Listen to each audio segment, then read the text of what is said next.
recording.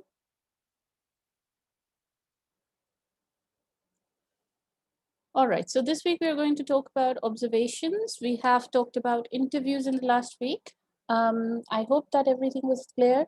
The textual analysis class was not from my outline, it was from Sarah Seams. So we're not recapping that, we're recapping interviews, okay?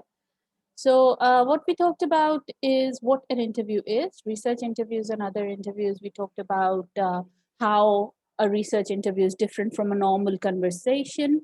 Why is it different from a normal conversation? Do we remember? Quick responses in the chat, please.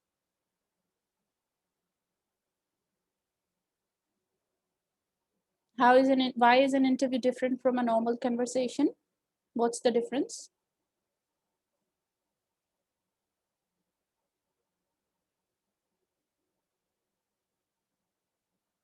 Okay, we've got some responses in the chat.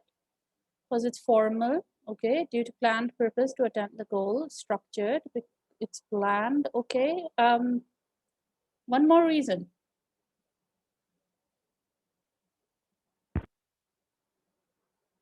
What is the purpose of an interview?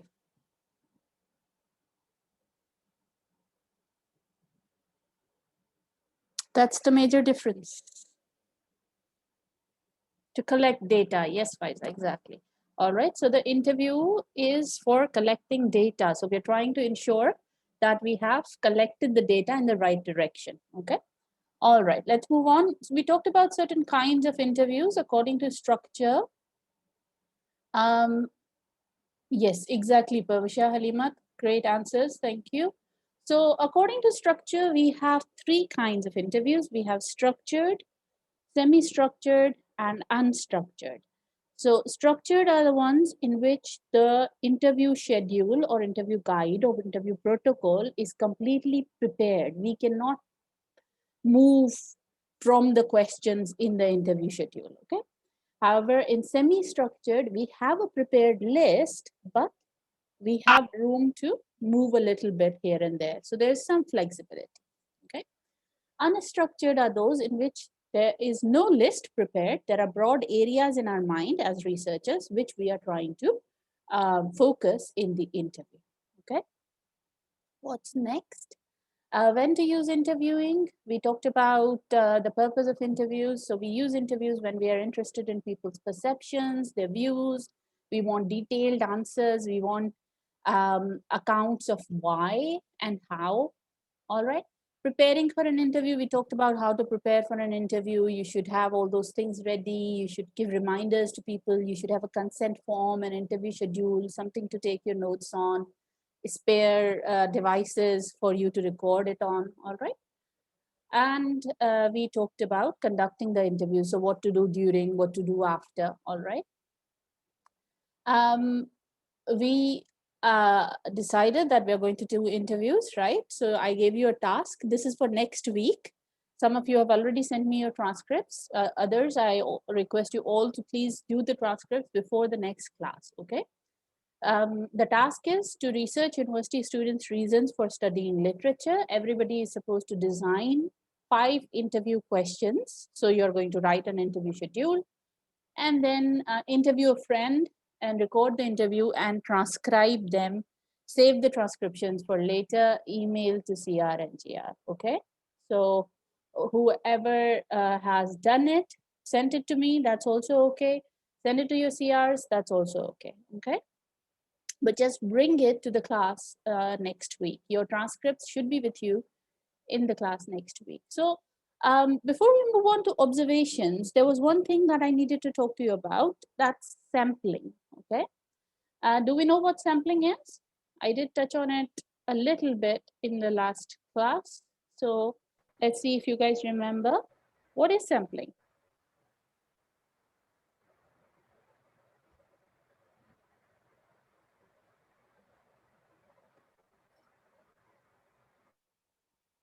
Sampling and population, what does that mean?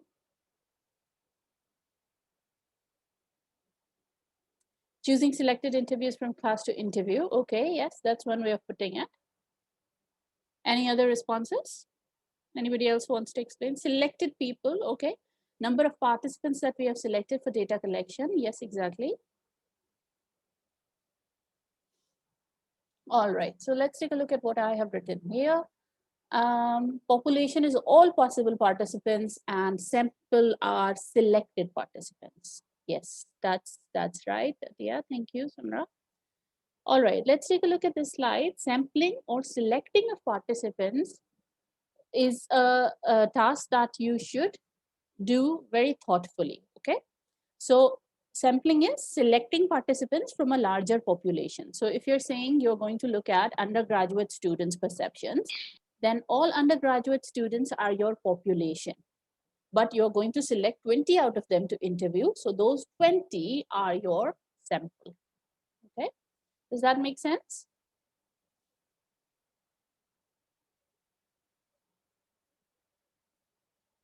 All right. Let's see what it says about kinds of sampling. There are various kinds of sampling. Okay.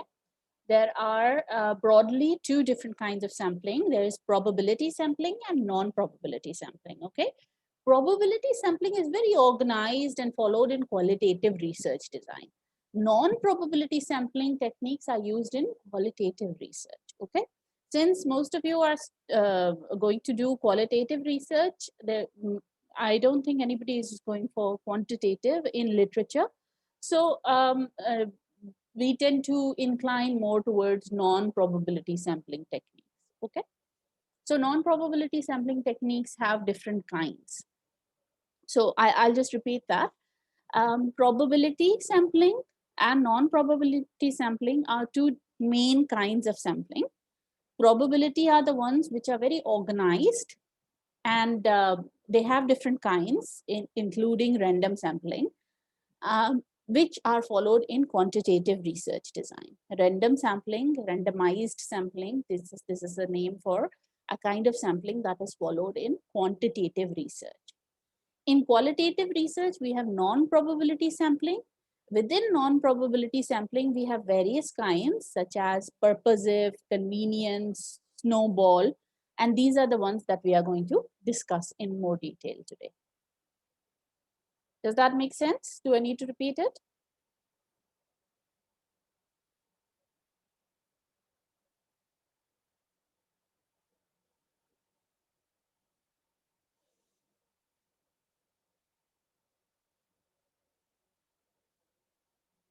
Is that okay? Yes or no?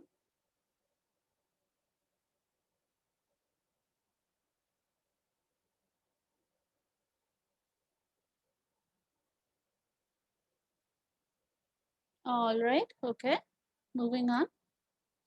So there are certain factors that Cohen and colleagues, the book that I asked you to read, or Interviews and Observations, they have suggested 4 factors that should be considered while taking sampling decisions in research, okay? So whenever you're thinking about sampling, you should think about size. So how many are you going to do, okay? And there are various things that affect size. There's something called a saturation point. So when you get enough participants that your ideas in research, in data are being repeated, that means you've reached a saturation point. That means you're not getting any more new data. So if you're not getting any more new data, you should stop collecting data from more participants. Usually in qualitative research, as I've said before, we have lesser number of participants than quantitative research. In my PhD study, I had 26 participants. Somebody else had just 6 participants. And it depends on the length of your interviews as well, that how long you have interviewed them for. That means that much data is what you have to analyze. So you would have to think about the kind of time and resources you have to analyze the data as well. In BS level studies, like last year, my students did 7 to 10 interviews of 20 minutes, 15, 20 minutes each. Okay. So BS level research, that's a suitable number. Representativeness. Now, obviously, in qualitative research, we cannot claim that we represent the whole population, but we try to make account of all the factors that affect the whole population. So if you're saying that I am taking undergraduate students' perceptions of influence of fiction. Okay. Now, what do you think would affect their perceptions? Their schooling background could affect it. Their own personal background, rural or urban, could affect it. Their family background could affect it. Okay. So these are the things that you want to consider when taking those sample participants. So all the factors that you think would affect your population, you should try and accommodate people from those different factors in your sample. So you should think carefully about what kind of people you're recruiting in your sample. So represent so that they are representative of the whole group. Obviously, in qualitative research, there are going to be people who refuse to give interviews at the end. There are going to be people who do not give you response when you ask them to interview. So it's not going to be completely representative, but we try to make an effort to make it somewhat representative. You have to think about access. You cannot take participants who you do not have access to. Okay, and you have to think about what kind of sampling technique you're going to use, and we're going to talk about those sampling techniques on the next slide. Right, so there are three kinds: purposive, snowball, and convenience. The criteria, whose question is that? Kashaf. Kashaf is asking that what should be the criteria to select people who represent the population. The criteria is the factors that you think influence your population.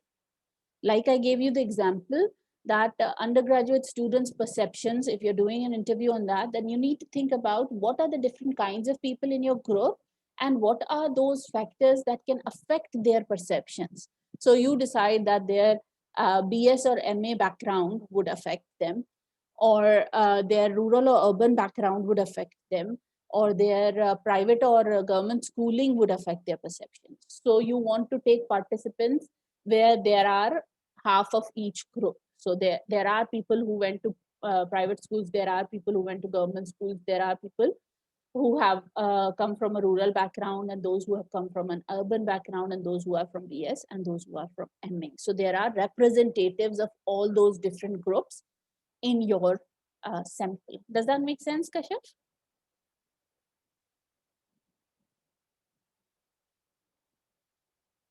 All right. Moving on, purposive sampling. Now, this is the first kind of sampling. It's a strategy where the sample is selected based on the characteristics of the population and the objective of the study. It is also known as selective or subjective sampling. So we try to select the participants purposefully. What's the purpose? The purpose is representativeness, the thing that we just talked about. So we want to have a sample of all the different groups that are there in our population. So purposive sampling will be based on the factors that affect the population, and you want representatives of each group in your population.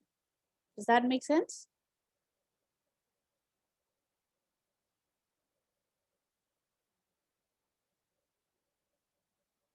Halimat, Azkan, Alan, is that clear? If you have a question, you can ask that. Okay, Samra, I'll repeat it.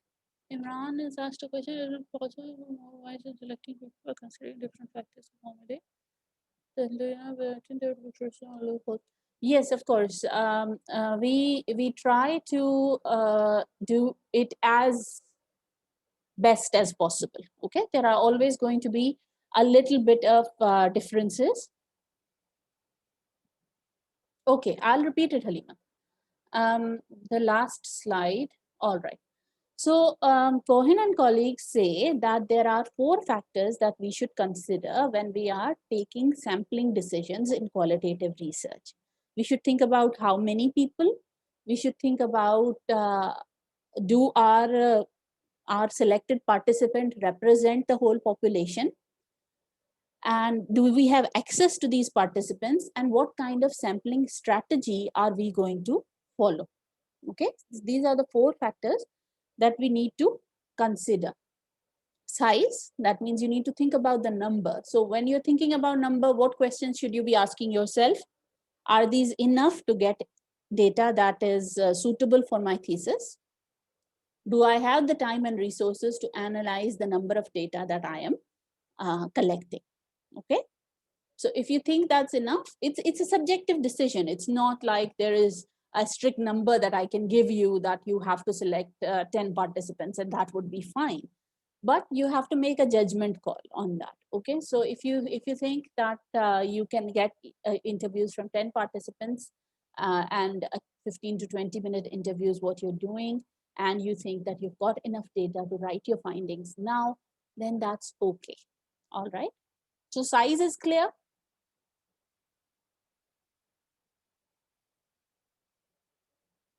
Okay. Representativeness is the second one. So you need to think about which participants you're going to select. So if I select 6 girls who went to private schools and lived in Hyderabad, and I am looking at undergraduate students' perceptions of identity in relation to Tale of Two Cities. Now, those 6 girls who all went to private schools and who all belong to Hyderabad, do they really represent your whole class? Are they representative of your class? Are they a true representation of your class? So I have not, if Parvasha is saying no, why Parvasha?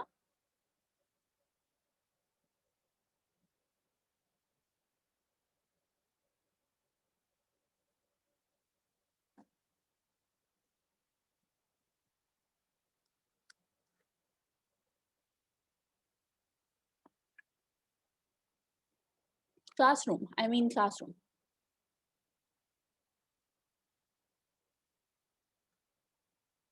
Imran, could you write it in the chat to everyone, please?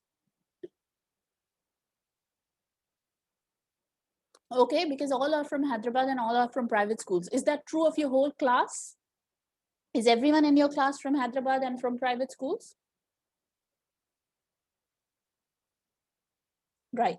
So we need to select people who represent the whole population. Okay. So we need to ensure that we have people of different groups in our sample. Okay. So I need to select 3 participants from urban background, 3 from rural background. I need to select 3 participants from private schools, 3 from government schools. So I should have some representation of the whole population. If I select participants in which 2 are from private schools, 4 are from public schools, 3 are from rural background, and 3 are from urban background, in a total of 6 participants. That's more representative of your class. Okay, does that make sense now? Savera, Halimat?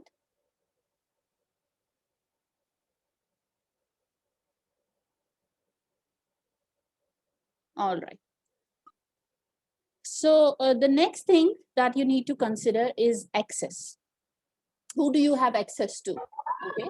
There are going to be participants who you would not be able to contact, right? So if you're not able to contact them, then you're not going to take interviews from them. So don't think about those participants. Don't think about including those participants. Okay. So you should always think about whether you have access to those participants or not. So if somebody is saying, I'll interview Malaysian students, you do not really have access to Malaysian students. Unless you do, that's fine then. But if you don't have access to them, then don't go ahead with such a plan. Okay. So we should always consider who we have access to, who we can easily contact. Okay. And then you need to think about the sampling strategy, the kind of sampling that you will use. What are the different kinds of sampling? There are 3 that we are going to talk about: purposive, convenience, and snowball. Let's take a look at what those are.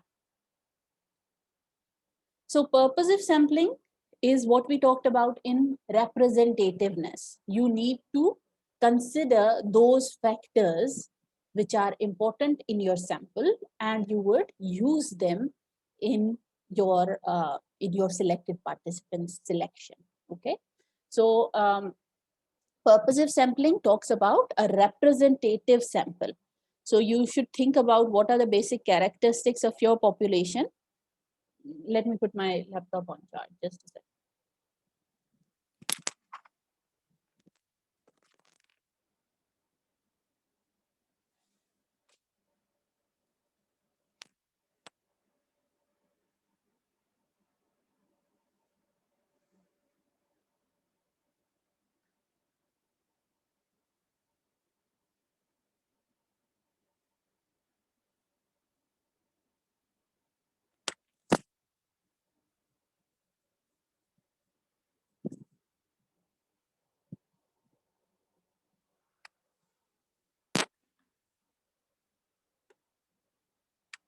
That's great, Halima.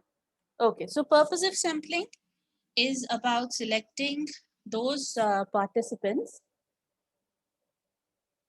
which are representative of your population. Snowball sampling is that technique in which you you interview one participant and you ask them to direct you to another participant.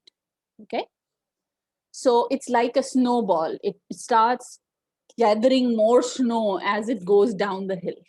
Okay, snowball sampling is where you don't know that many participants. So if you are doing interviews with college teachers and you just know one or two college teachers, you don't know a lot. So what you'll do is you will ask that one college teacher that you know to connect you with somebody else of the same kind of characteristics. Okay, so you would ask them to connect you with another college teacher that you can interview. Okay. Convenience sampling is based on your convenience. So you want to choose those participants who are easily accessible to you. So you want to select the nearest individuals that are there for you. So if you want to say, if you want to interview primary school teachers and 5 of your friends are primary school teachers, then that's your sample. That's your convenience sample, because those are the ones that you had access to and those are the ones that you want to interview. Okay, are those kinds clear?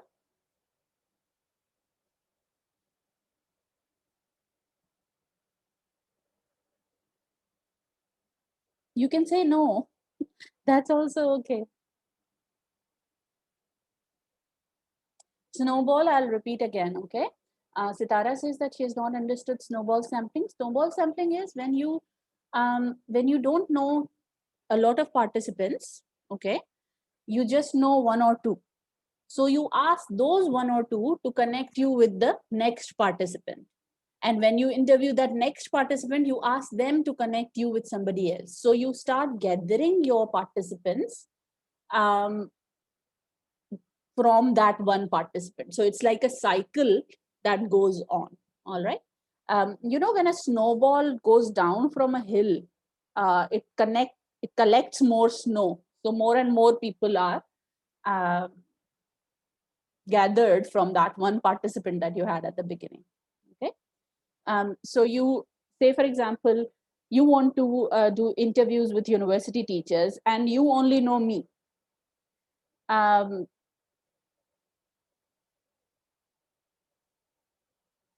Atia, I'll put the recordings on the Google folder, so that's okay. All right, so you can listen to it later. As I was saying, so if you only know me, you interview me and then you ask me to connect you with another university teacher. So I connect you with Madam Sumara, and then you interview Madam Sumara and you ask her to connect you with somebody else. And then she connects you with Madam Mehtab, and Madam Mehtab connects you with another one. So this way you are building up your sample. That's your snowball sampling. Is that clearer now, Sitara? Great.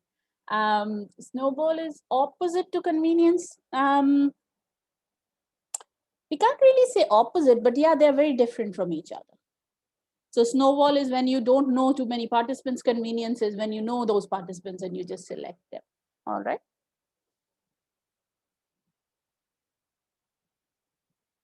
Okay. All right. Is it okay to move on? Are we clear on sampling?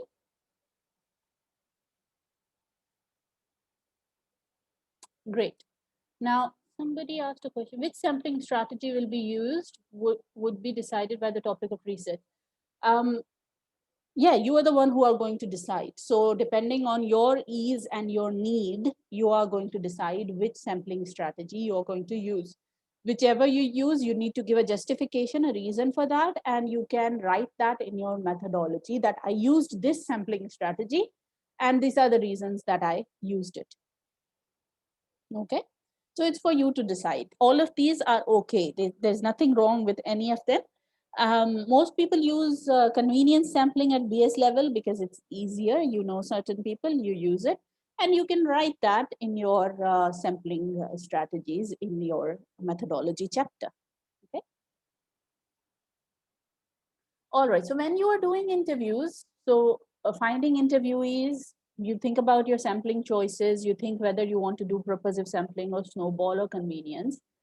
And you could do a recruitment with a letter or an advertisement. If you don't know those peoples, you can use personal contacts or you could use third party. Persistence is very important. You need to be very steadfast on this aim of collecting data, because a lot of people are not going to respond to you favorably. Okay. So you need to work hard on getting participants. You need to keep insisting them that please give me data. It will be very useful for me and all those things. And you need to think about how many yourself. Um, so these decisions need to be taken whenever you're doing interviews. Let's move on to observations today. What we are going to talk about is what is observation and what is it used for, and its types. And types include participant observation and structured observation, which we will talk about in a little bit more detail. Okay. Observations are of different kinds. So somebody who is looking at somebody else, like this lady here, is observing those people. This person is under observation. The nurse, the doctor is observing him. People observe the planets. People observe.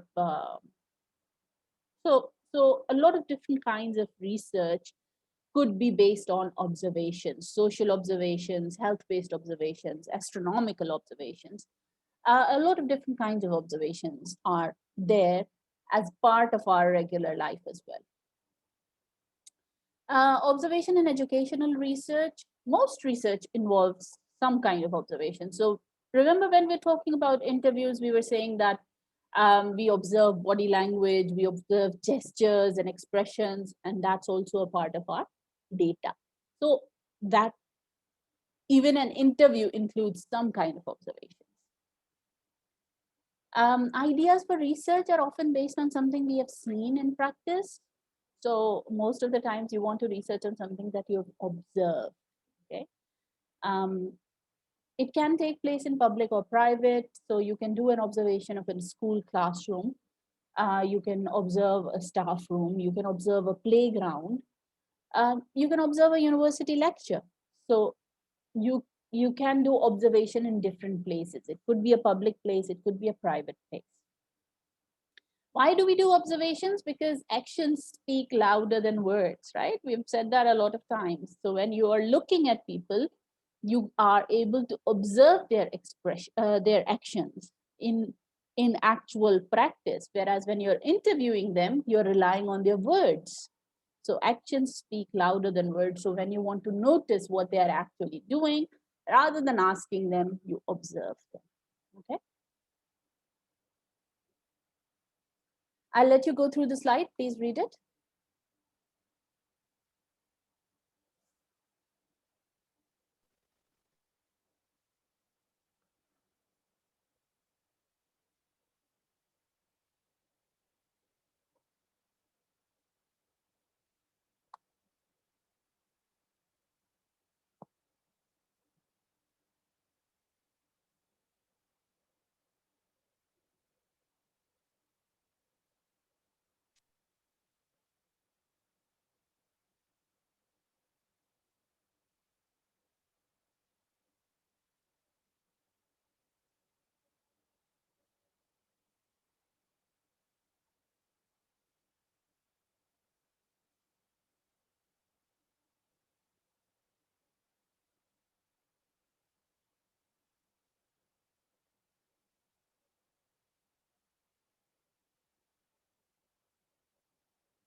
Let me know when you're done reading.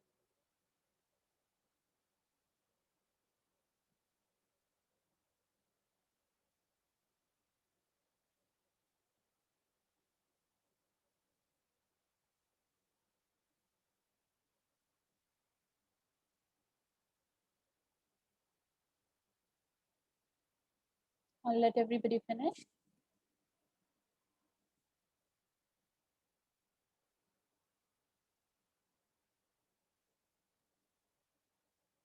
Is it clear? Have you understood it? Habiba, Rabia, Imran, Halimat, could you please explain what you have understood?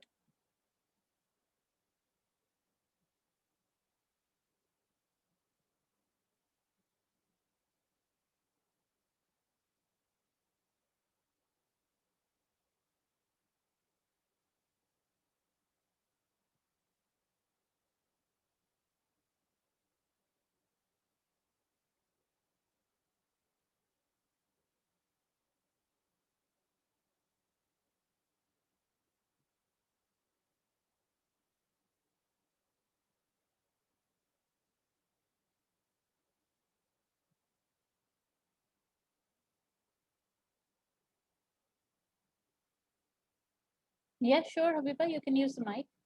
Please go ahead. Assalamu alaikum, ma'am. Walaikum Am I Yes. audible? Yes, you are. Sure. Ma'am, the slide shows the difference of observation, Mhm.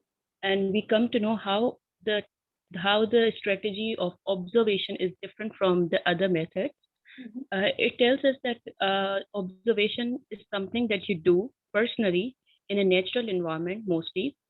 It is to record something on Mhm. your own by looking at it, and uh, it has different aspects to there are different aspects that we can observe, like facts are there, events are there, and the quality. It is we have some examples given over here. There are we can, for example, if we are looking at a garden, we can observe how many plants are there, how many different species of flowers are there, and the beauty of each flower, which is more beautiful than other. So these are some facts and figures which we can observe in any place. It's better to observe a natural place than a structured one. That's it. Exactly. Thank you very much, Habiba. That's excellent.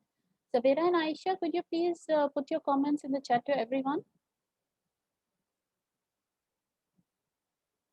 So it's basically saying that it gives you live data. You're able to observe what's going on, like Halimat has just written. So you can rely on your own sense of hearing and your own sense of looking. Resham, could you please put that in chat for everyone? Aisha and Savera, you as well. Okay, so observation can be of facts, it can be of events, and it can be of behaviors or qualities. Okay, so you can observe different things. It's not necessary that you should always observe um, behavior of people. You can observe different events as well. You can observe different facts as well in an observation. Okay.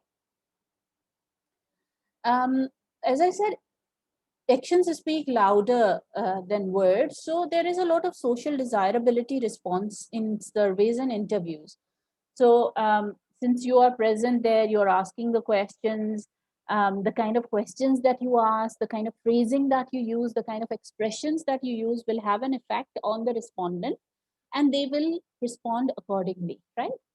So observations can help us do what may not be possible in an interview. So in an observation, since you're not asking any questions, your language is not important, your expressions, your um, phrasing is not affecting the research participants, right? So there is less social desirability effect in observations. And depends on how long you observe them for. Like if somebody comes in like only once a year, you can behave differently for that one time. But if you go every day for 2 weeks, they're not going to be behaving differently every day. They would just ignore you and then they would do whatever they used to do every day, right? Observations can be used when you're researching pupils' behavior in classroom, when you're researching health-related behaviors. What to observe? A researcher can observe an individual. Example, observe one pupil for a 10-minute period. You could observe a class teacher for the whole lesson. Or you could observe a group, example, a class. Or you could observe a particular space like a classroom, right? So it depends on what you're interested in, what's your research question, what's your research focus. That will determine what you would observe, whether an individual, a group, or a particular space. Example. So if you had to answer this question, what disrupts pupils' concentration in language lessons? So you could ask teachers, but what would be the problem if you ask teachers?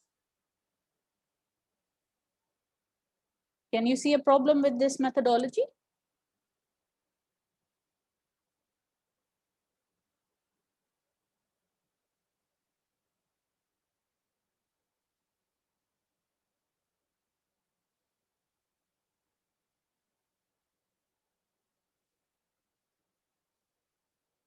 So if I wanted to ask a question that what disrupts pupils' concentration in a language classroom, and I ask teachers, would I get authentic data?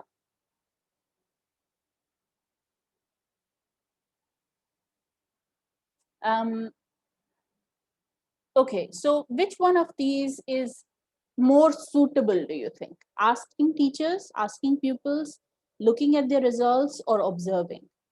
Of these four options, which one do you think is more suitable, which will get us more authentic data?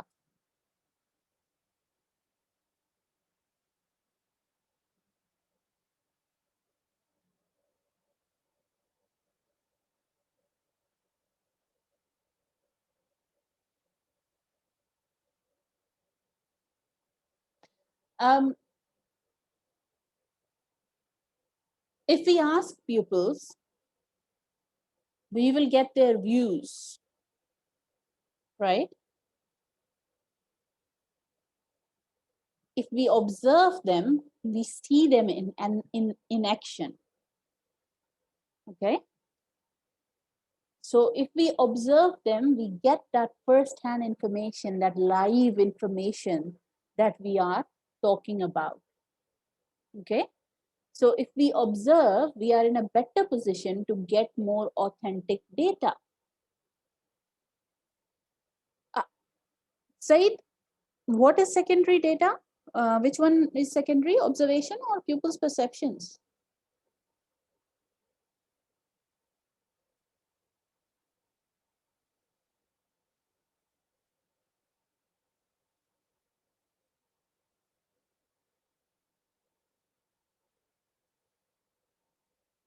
When you ask pupils, they are telling you what they think disrupts their concentration.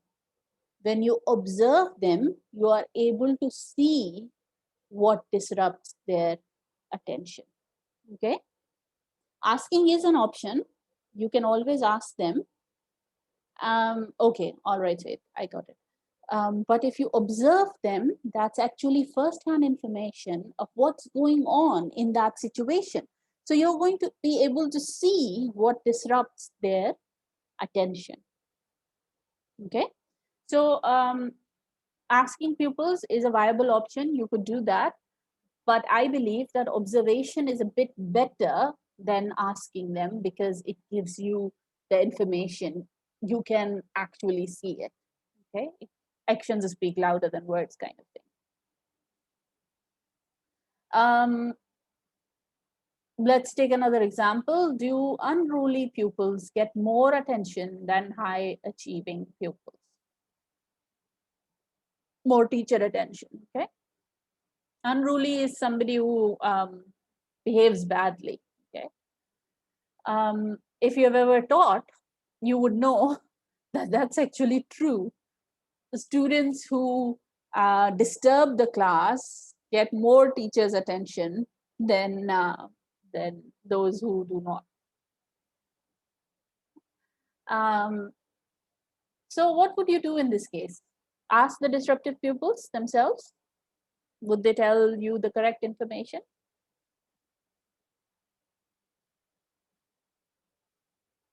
Would they be honest in their responses?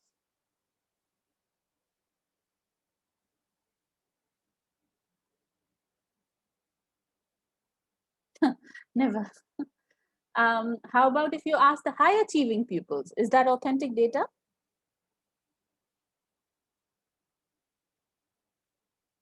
If you ask parents, if you ask other pupils, if you ask teachers, but by observation, like Nimra says, we can make a much clearer statement. Observation would be better, okay? Because we can directly observe the reasons ourselves without any bias, whereas if we ask the parties involved, they might have some bias, and that would affect the way that they respond, okay? It's a clear observation case. Aisha, I'm happy that you can see that. All right. People also do stimulus recall interviews. So they observe, and once they have observed what's going on in the class, they ask pupils questions based on that. So they show them those small clips of the classroom, and they say, what exactly do you think you were doing at this point? What was going on? Could you please explain your action? And then they explain. And these kind of interviews are called stimulus recall interviews. So you're giving them a stimulus to recall what was going on at that point. So that's also a possibility.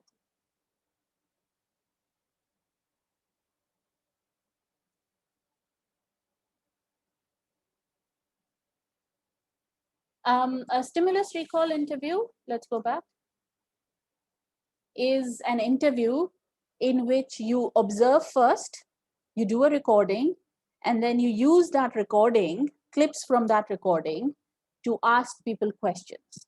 So if I observed your class and I saw Habiba doing a certain thing at some point, I took her for an interview after the class and I showed her that clip and I asked her, could you please explain what you were doing at this point? What were you thinking? And then she would respond to me accordingly. All right. So stimulus recall interviews are a combination of observation and interviews. When you observe first, you record those observations and you use clippings from those recordings to ask people what they were doing at that point. All right. Got it? Moving on. Studying illicit behavior. What's the time? Okay, we have enough time. So bullying, cheating, those kind of behaviors, smoking in the school. If you wanted to research on those kind of behaviors, then obviously interviews are not the way to go. People are not going to be talking about cheating in exams with you. Even if you do a questionnaire, some people might respond, some people might not be honest. But in observations, you can get more data. Okay, there are problems with all of them. There is going to be some little problem with all of them, but you have to decide which one is more suitable for you, which one would have less bias, and then you decide accordingly. All right, so types of observations are parallel with interview types. So there are structured, unstructured, and semi-structured observations. There's also one kind of observation which we call participant observation. So you become a participant in the observation that you do.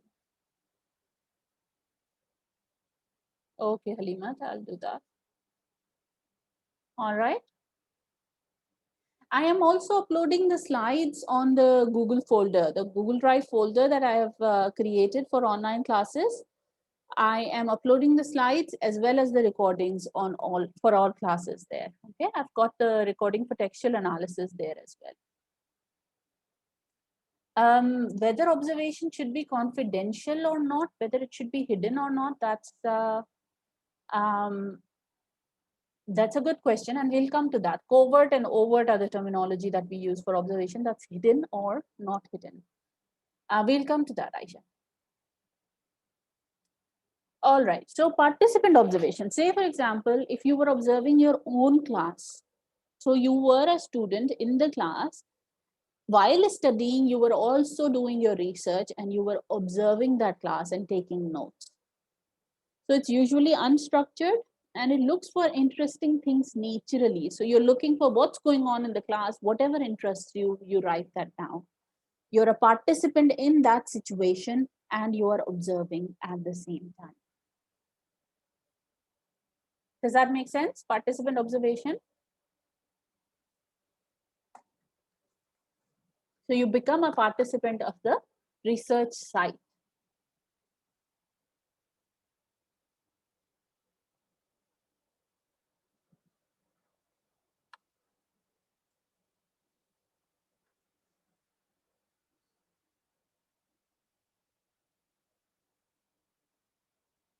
Is that okay? Is that clear?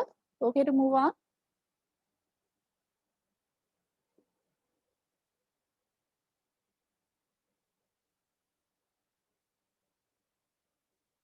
All right. Habiba's created a new word, yet. Okay. All right. Moving on. Structured observation. It's usually collecting quantitative data. So in a structured observation, what happens is that you've got an observation schedule. You've got a sheet of paper on which you've got things that you will observe in time intervals that you will observe them. Say, for example, if you're doing a research on um, who does the teacher interact more with, the backbenchers or the people who sit in the front? And every time the teacher interacts with somebody, you write it down. So you are basically counting the number of interactions with front row seaters and the backbenchers. And you would be able to tell the number of times that that the teacher interacted with each one of them. So on your sheet, you will be ticking how many times they interacted with those people. Okay, so you will analyze that quantitatively because it's very specific, very organized, and you're talking about numbers. It will be quantitative. Does that make sense?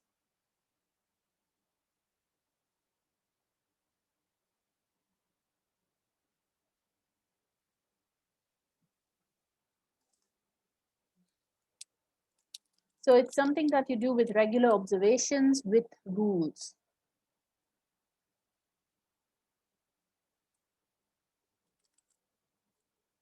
Yes, participant observation observes more of a natural environment to observe. Habiba, could you put it in the chat to everyone, please?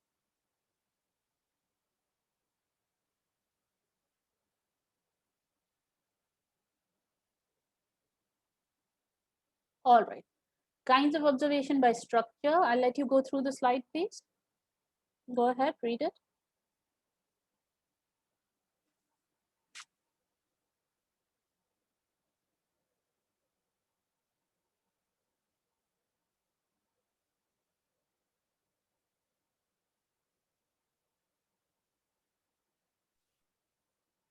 আমি আসতে বলবো।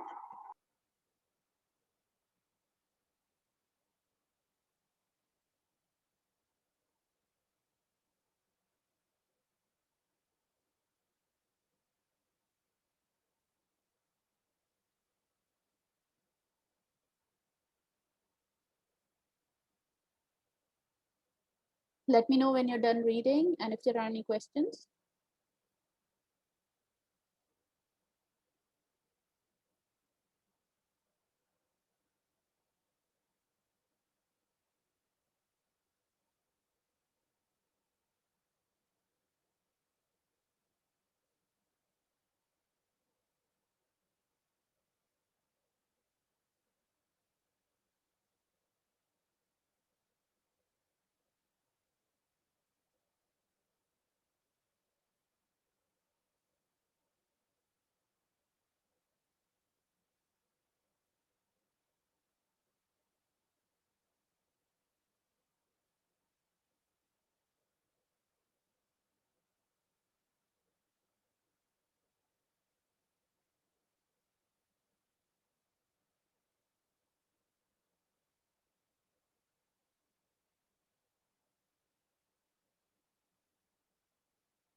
Habiba, that's weird.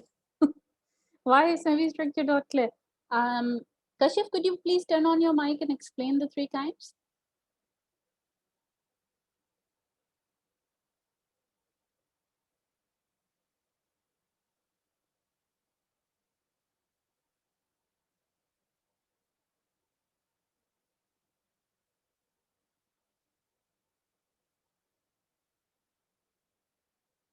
Kashif, do you want to speak?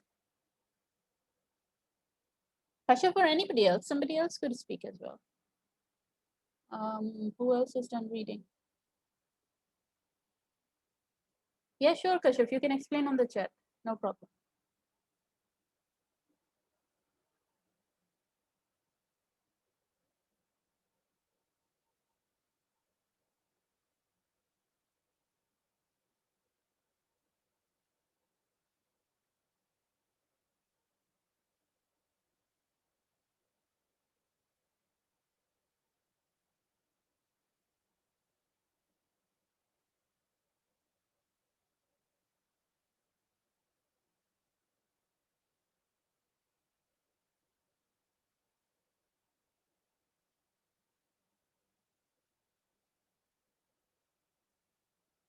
Unstructured and participant observations are the same. Yes, they are.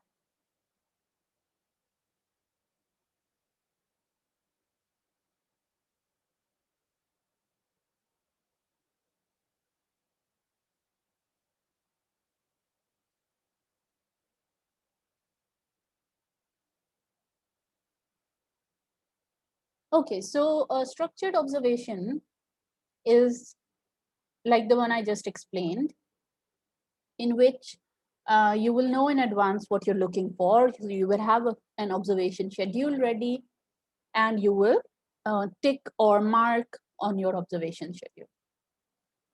A semi-structured one, please put, Kashaf, could you please put it in the chat to everyone? A semi-structured is where you have an agenda, but you will gather data in a less systematic manner. Okay, so you can write things that you observe there as well. You don't just have to stick to the schedule that you have got.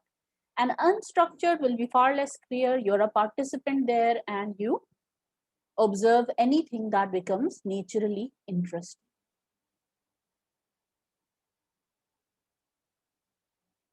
Please read Kashaf's comments in the chat. Okay, so what we're going to do now is we are going to do some observation. We're going to use a we are going to watch a YouTube video of a classroom, and you're going to do structured and unstructured observations. Okay. The students from BS side will do an unstructured observation, observe what is going on in the class and what kinds of interactions are happening during the class. So it's up to you what you observe, what seems to you interesting. Okay. And students from MA side will do a structured observation and do one of the following. You will choose yourself which one you want to do. You could either do who speaks, boys or girls, so you will count, or you could record teachers' hand gestures, or you could count which children put their hands up first. Make your notes. You can write your notes on the chat so that you are able to share it later. Is the task clear to everybody?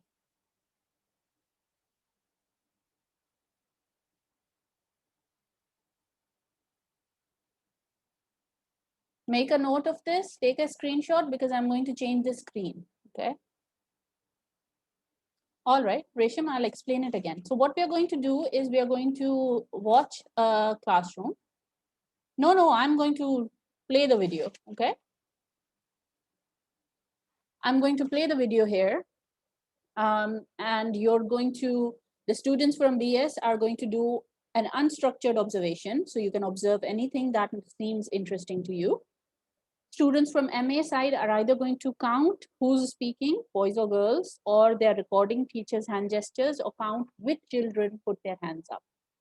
Okay? Resham, is it clear now? To everyone? Ehsan, Javeria, Nadia, is it clear? Faiza, Shazad,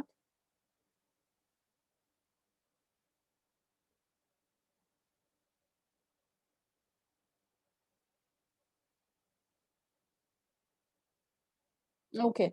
So when I play the video, everyone is going to be doing some sort of observation. Everyone is supposed to be doing an observation of the classroom that I'm going to turn on.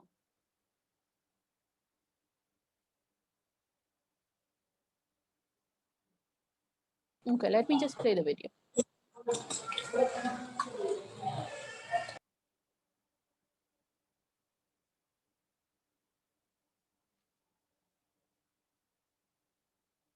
Michelle, your video is turned on. Could you please? I've stopped it. Okay, that's fine.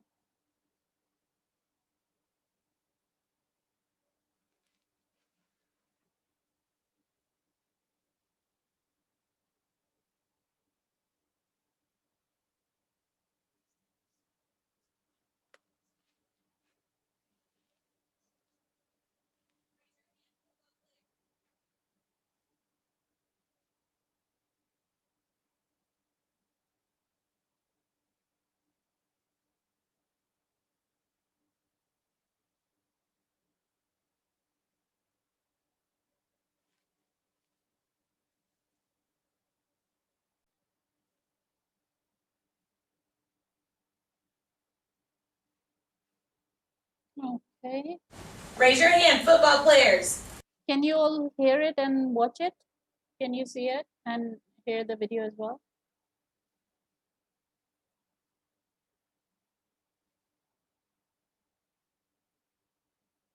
Okay, all right. Fine. Now, let's start the observation. So structured and unstructured observation, depending on whether you're from the yes or MA side. Please take notes on the chat so you can share them with the class. Okay. Cameron, You said the team is amazing. You guys win every weekend because our your skills are good because our skills are good. your skills are great. What else? Kinston, you keep on practicing. Phenomenal. Let's look at the next box. Look in the purple box. What is the next word that is down there? Yes? Right here. Put your finger on it, please. I need the tracking finger going. Especially. Especially. What do we think that sounds like? What is that root word in there? Miss Wiggins taught you about root words. What is the root word that would be in especially? Yes. Special. Special. What does it mean to be special, Kamani? It's something that you very, very like and it's important. Something that you like a lot and is important to you. Excellent. Next time, let's try just a little bit more loud. What does it mean to be a little bit louder when we're speaking? Conviction. Thank you. We need to speak with conviction. I can barely hear you. No, Miss Wiggins is old. I'm hard of hearing. I can't hear you if I'm over here, okay? She said that to be special meant it was really important to you, and it was something that you liked a whole lot. So if something is specially made, Miss Wiggins specially made presents for each of her students. What do you think that means? Yes, Amari. I think it means you make something for us special. I made something special for you, and because it's special, do you think that I gave the same present to everybody? Yeah. No. Maybe? No. Maybe, yeah, maybe. Who thinks no? Kayla, why not? Why do you think no? Something specially made. Would I give this same thing to everybody? Because is it important? Kamani told us that if something is special to you, it's important to you. Is something that's important to Kamani important to everybody? No. Kamani might have, what's your favorite animal at home? Your favorite stuffed animal? A dog. Your dog? What's something that's really your favorite toy ever? Jakai? A parrot. Your parrot? What's your favorite toy, Amari? Stuffed baby toys. Your stuffed baby toys. Now, do you think that if Miss Wiggins made something specially made for each of you, that it would be the same thing? Because what did we just hear? Were those all different things or were they all the same? They're all different. They're all different and they're all important to you for different reasons. So they're all specially made. Now, let's think about that. If I specially make a special food for you guys, I specially made brownies for Miss Wiggins' class. Specially made brownies for Miss Wiggins' class. What do you think about those brownies? You think they're going to be the same brownies Miss Fryer's class gets? No. Why not? Because some brownies are different. Some brownies are different, and the brownies our class has, because they're specially made, means they're important to who? Miss Fryer's class or our class? Our class. Exactly. Let's look at the next word. Struggle. What does it mean to struggle? Who knows the word? Cameron, would you like to share out with us? Like if somebody's like grabbing you, but when you're struggling to get something, if it's in the wall, you pull it real hard, you're trying your best. So you're trying your best. I heard some key words there. Trying your best. You're trying to get away. You're working really hard. What else do we know about struggling? You struggle on the football field when somebody's trying to tackle you? Tell me why. What's going on? So I can break out the tackle and get to the I can barely hear you. Can you speak up a little bit louder, please? So I can break out the tackle and get the touchdown. So you can break out the tackle and get the touchdown. I'm hearing a theme here. I'm hearing something that he said and that he said. Sounds like you're trying to get away from something. But let me just see. Let me see. I could be wrong. I don't know. What do you think, Angelina? Like if you're struggling on your math, somebody can help you. What would it mean? That's an interesting one. In fact, I love how she's thinking. Class, I like how she's thinking. We think it's great. It is great. You know why? Because they said that you're struggling like you're moving. Somebody's holding onto your bodies, right? Yes. She said you're struggling with math. Can math hold onto your body? No. Math can't hold onto your body. But how could you be struggling in math? What would that mean, Angelina? I like where you're going with this. I think it's right here. I think you got it. All right, I'll stop it now. I'll let you complete your notes and share your notes in the chat, please. Whatever you have observed so far, please share that.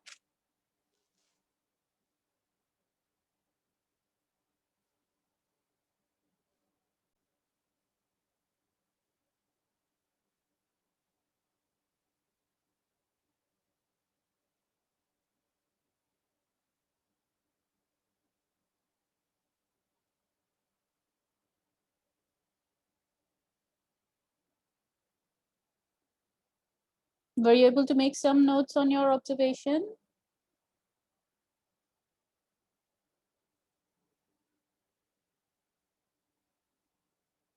Yes, Abiba, you can use the mic. Ma'am, we could see the decoration.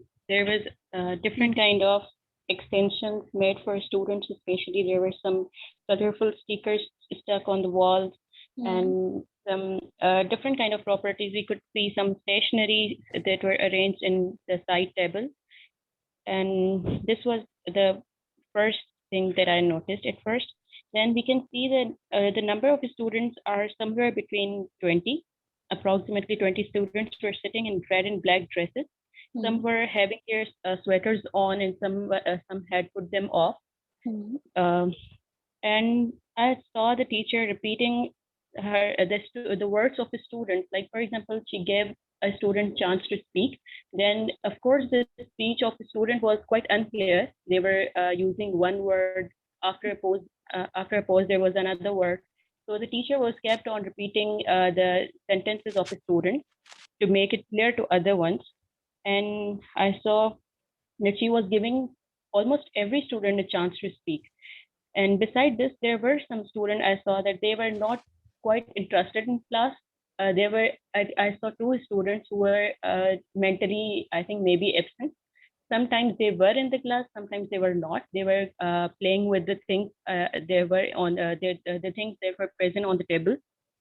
And I saw some students who could easily say no to teacher without any hesitation. And the teacher was having very positive energy that she was then regaining the interest of those students into the class. And teacher was explaining the students everything with the examples, which were the examples were of students interest. Like we could see the example of brownies, which excited all the students.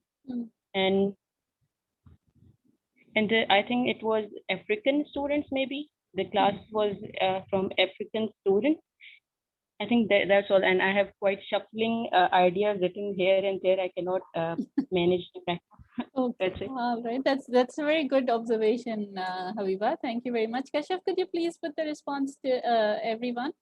And I haven't got any responses from those of you from MA side. Could you please? Yes, Pfizer's got the response. 7 to 6 students were raising hands, 4 to 5 were speaking or giving responses. Teacher were using body language to explain things, and one student was feeling sleepy. Okay. Observe that teacher was engaging class very well. All right. All right. More from MA side, please. Anybody who counted the number of hands so we can check if Faiza is right. A boy student answered first. That question was specified to a student. Students dressed differently. All the students were raising their hands and trying to understand the teacher. Okay. Atazaz, Azka, did you observe anything?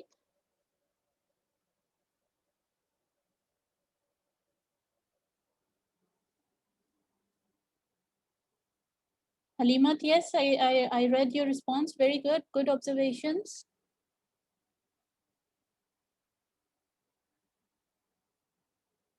Resham, how about you? What did you observe? Akash?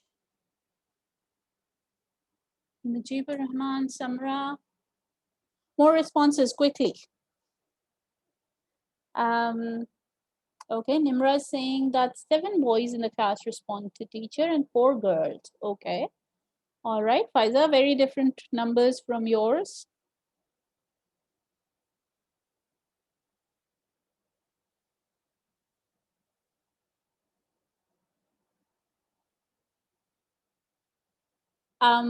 Did you not observe the structured thing, Resham? Did you not do structured observation?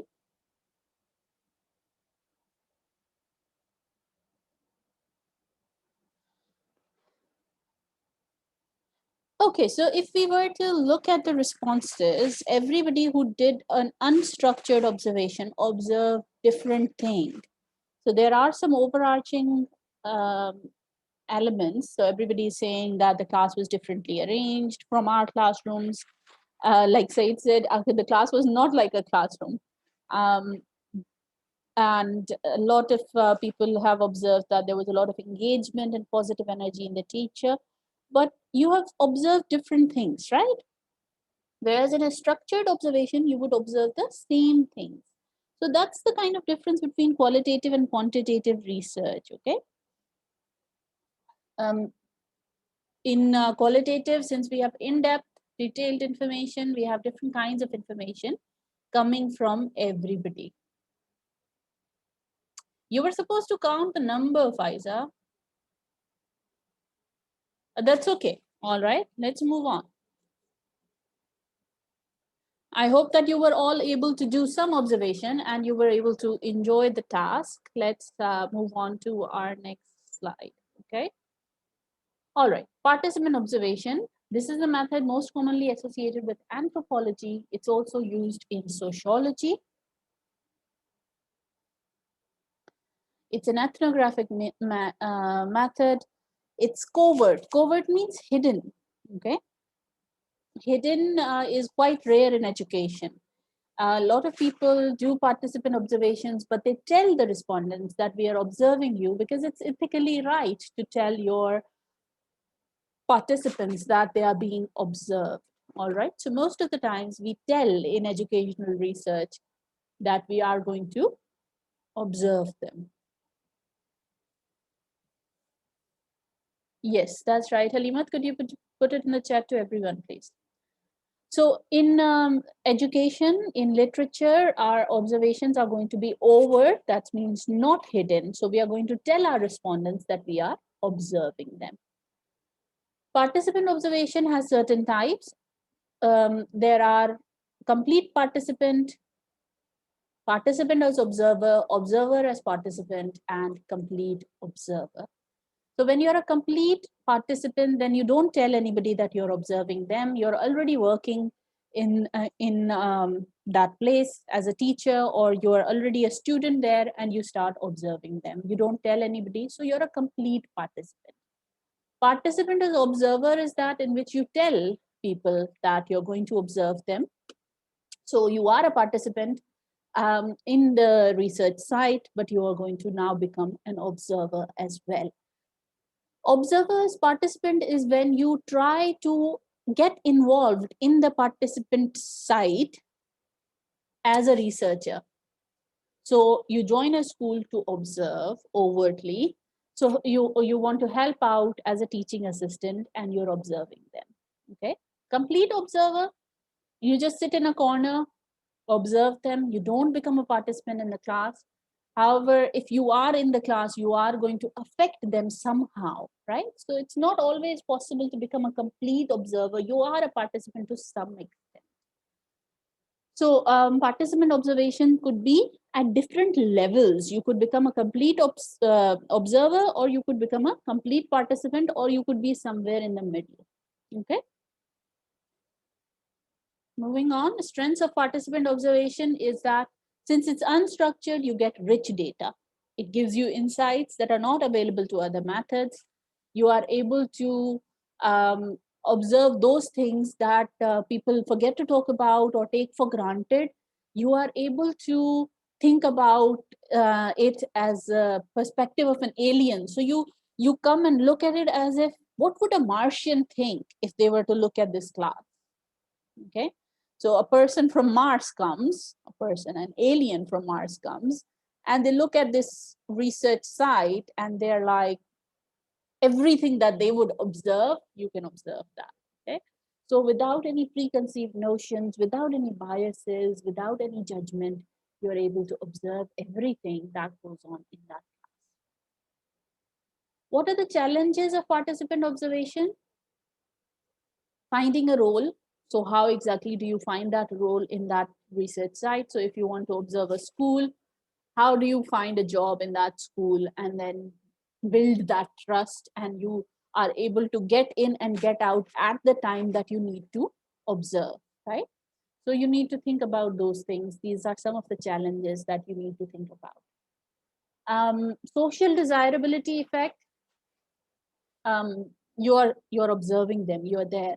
So that would have some effect. Remember when you were in schools, did it ever happen that a DO or an official team came to your school and everybody behaved differently?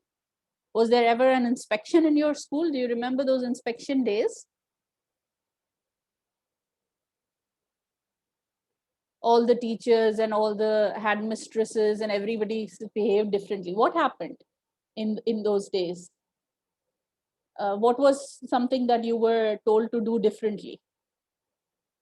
Were your teachers very conscious?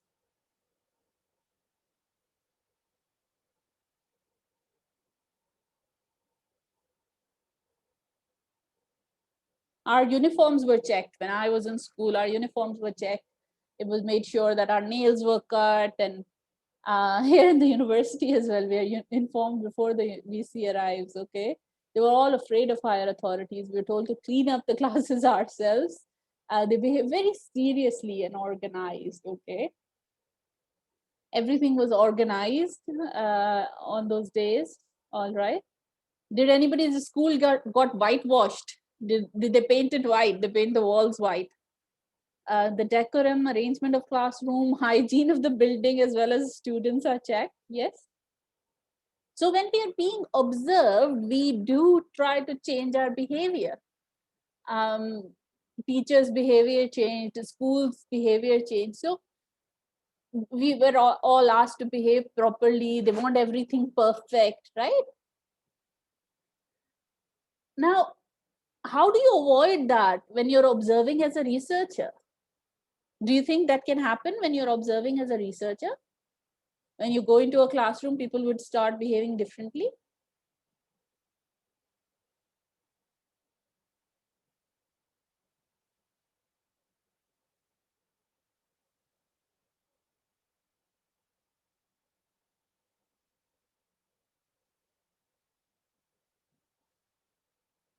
Aisha, what do you think? If you observe a classroom as a researcher, would the same kind of behavior take place? Would people start behaving differently?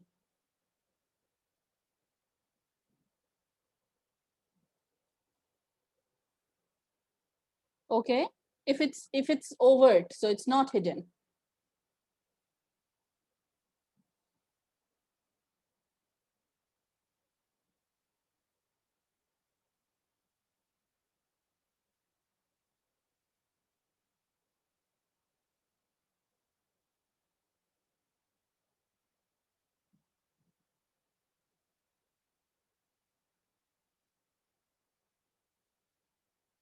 Okay, I think the sudden.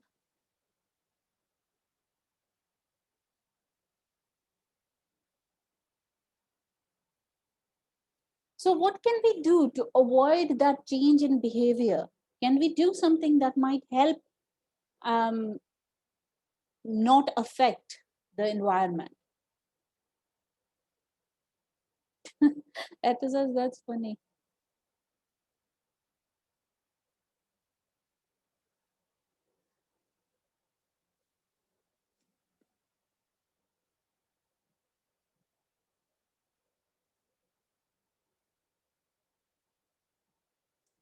So as a researcher, you have to be less dominant.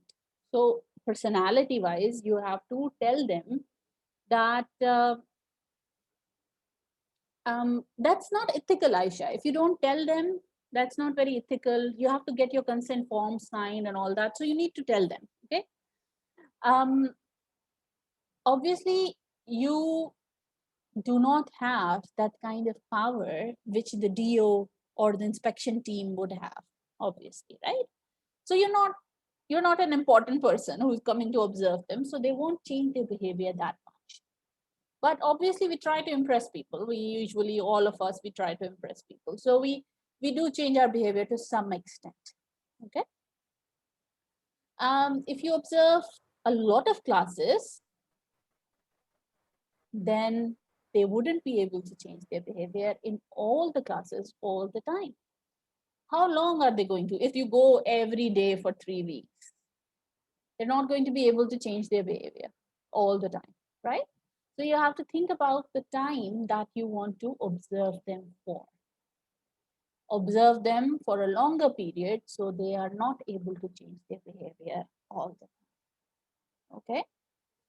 Yes, a researcher must create a very frank bond. Habiba, put that in the chat to everyone, please. All right, moving on. You need to think about ethics. You're assuming the role of a researcher, so you need to get consent. Okay, most of the times we need consent. Moving on.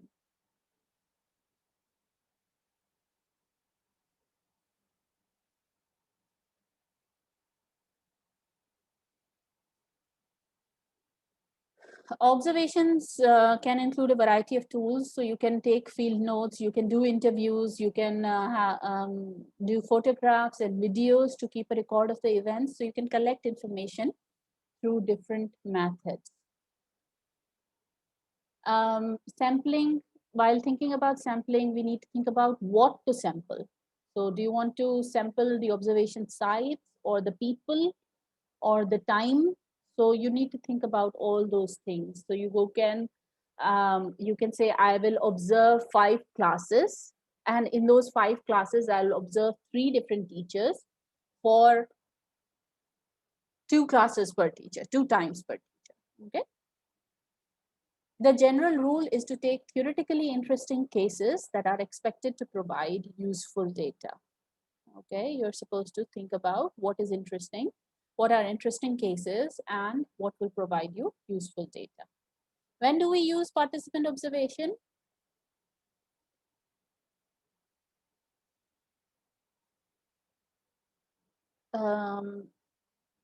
Let's move on. Okay, we're not doing structured observation. We've talked about it a little bit. Let's see what's the last slide. Okay, so we are going to move on to qualitative data analysis next week. We have talked about interviews and observations as research tools. We've talked about participant observation in detail. Please read the chapter 22, Approaches to Qualitative Data Analysis in Cohen's book on page 461. The book is already on your group, okay? Can we have two presenters who can recap interviews and observations? Also, you need to bring the interview transcript to the next class, okay? Who's going to present on interviews in the next class? Any volunteers? I need two presenters, one for interviews, one for observations.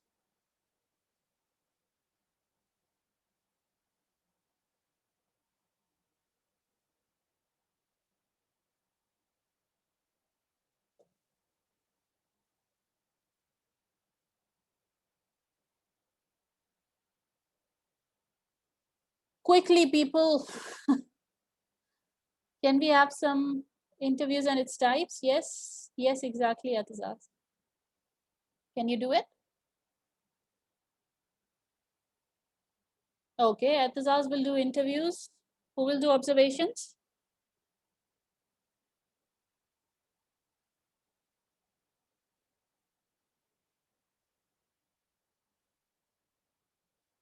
Okay, Aisha.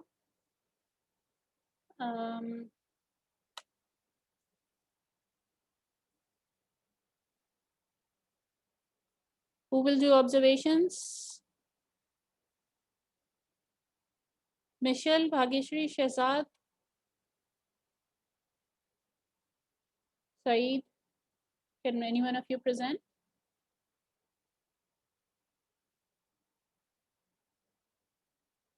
Okay.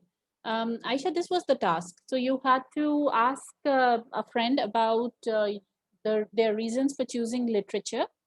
And you have to design 5 interview questions, and then you will do the interview and write it down. Yes, Nimra, that's fine. Thank you. Aisha, is it clear now?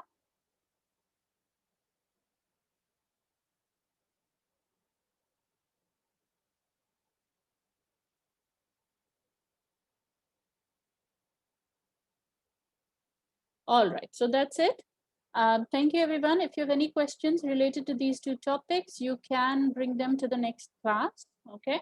And we will continue with qualitative data analysis. Please bring your transcripts and bring your, and do the reading, okay? Bring your transcripts and do the reading, all right? Thank you. I'll see you guys next week.